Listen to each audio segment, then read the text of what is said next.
Sebentar lagi kita akan lebaran. Maka ada sunnah. Kalau dilakukan tinggi pahalanya. Kalau tidak dilakukan rendah nilainya meskipun lulus. Tapi lulus percobaan. Ya, apa itu? Satu, begitu mau lebaran. Misalnya bapak mau ke masjid 6:30. Kira-kira jam 6 sudah mandi. Sebelum mandi sunnah potong kuku. Sunnah potong kumis, rapikan. Kalau jenggot, berbeda pendapat ulama. Merapikan, hadisnya itu kan pelihara. Pelihara itu ada dua makna. Kalau dia kotor, cukur. Itu namanya pelihara. Bukan pelihara itu panjangkan saja, tidak. Kalau dia jelek, apalagi bapak sebagai polisi, berjenggot panjang, jenggot Pancasila yang 17 lembar, lebih rapi kalau bapak cukur sekalian. Sunnah. Cukur rambut, potong kuku, sunnah. Sudah itu mandi. Mandinya bagaimana Ustadz? Mandi seperti mandi junub. Sunnah wudhu dulu. Sudah wudhu, bapak masuk ke kamar mandi. Hadap kiblat, ambil timba.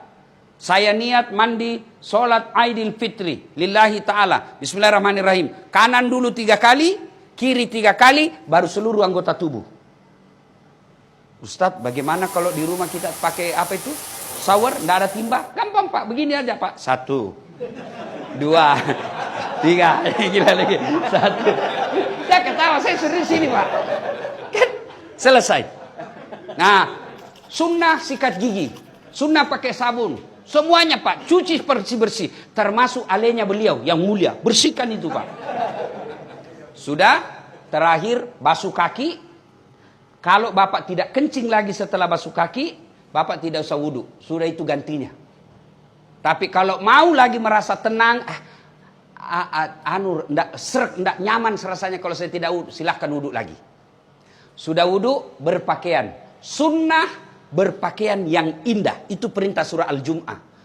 Pakaian yang indah bukan yang mahal. Pakaian yang indah itu halal, bersih, suci. Dan sunnah pakai putih. Kalau pakai baju hitam boleh? Boleh, tapi tidak sunnah. Kalau perempuan disunnahkan memakai baju yang tidak mencolok. Supaya tidak menarik perhatiannya suaminya orang. Ya? Apalagi kalau suaminya orang sudah lobet. Kan ada itu yang tua sekali suaminya, istrinya masih muda.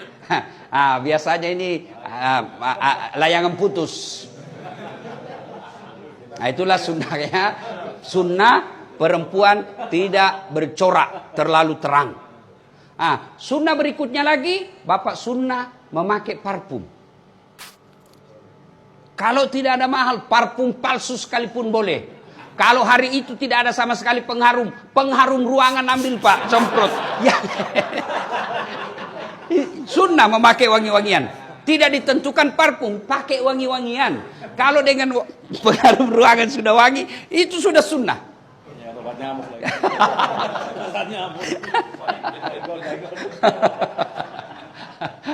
Sudah, sunnah menuju ke lapang makan dulu. Sunnah, itu bedanya Idul Kurban. Kalau Idul Kurban selesai Aid baru makan. Kalau Idul Fitri makan dulu. Untuk apa? Membuktikan bahwa hari kemarin sudah beda hari ini. Ya, karena kita sudah tidak puasa. Sudah menuju ke lapangan. Kalau dia dekat dan mampu dijangkau jalan kaki, sunnah jalan kaki.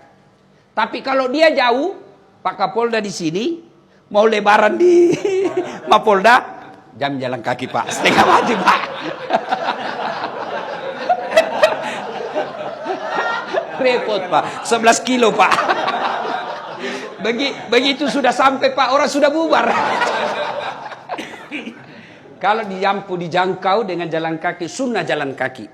Dan sepanjang jalan bertasbih, bertahmid dan bertahlil. Allahu Akbar, Allahu Akbar, Allahu Akbar. La ilaha illallah, wallahu Akbar. Allahu Akbar, walillahil hamd. Sampai di lapangan. Karena sunnah itu Pak di lapangan. Untuk membedakan hari raya dengan Jumat biasa. Maka disunnahkan lapangan. Nah, sampai di lapangan tidak ada salat qabliyah. Tidak ada salat sunnah. Langsung duduk. Sambil duduk memuji-muji Allah. Takbir, tahbil, takmid. Allahu Akbar, Allahu Akbar. La ilaha illallah, wallahu Akbar. Allahu Akbar, walillahil hamd. Sudah, masuk tiba saatnya sholat. Sholat Idul Fitri. Niatnya tidak usah Bapak hafal. Begitu Bapak tinggalkan rumah, sudah ada pasti dalam hati, saya mau sholat Idul Fitri. Itulah niat, tidak mesti dilafazkan. Kalau Bapak mau ambil cara praktis, bilang saja begini. Tuhan, sholat sunnah Idul Fitri ya. Allahu Akbar. Boleh. Sudah takbiratul ihram, Allahu Akbar, belum dihitung. Baru baca subhanallah walhamdulillah wala ilaha illallah wallahu akbar. Allahu Akbar. Sampai 7 kali. Nah, sudah baca seterusnya seperti sholat. Kalau tidak hafal itu, diam saja, ikuti imam. Selesai. Kemudian Idul Fitri ada khutbah. Wajib diikuti khutbah. Banyak orang selesai sholat dia pulang. Itu sama hukumnya dia sholat duhur cuma 2 rakaat. Jadi sempurnakan dengan mendengar khutbah.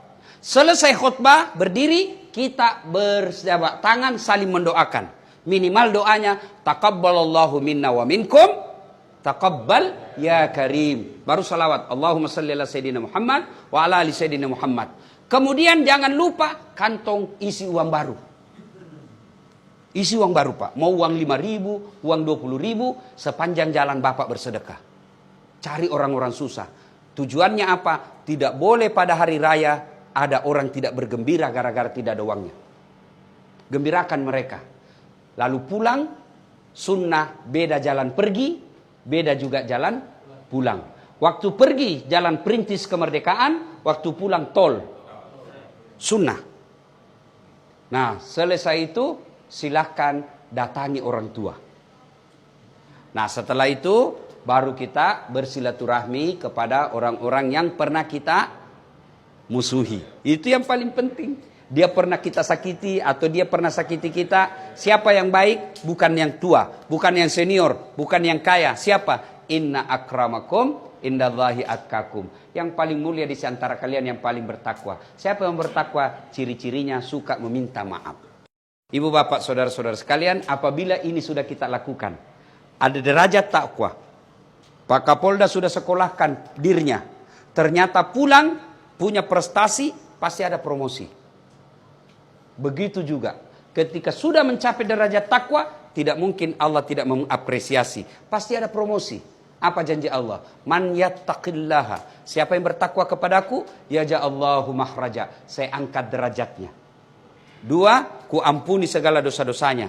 3, aku bukakan pintu rezeki dari jalan yang dia tidak sangka-sangka.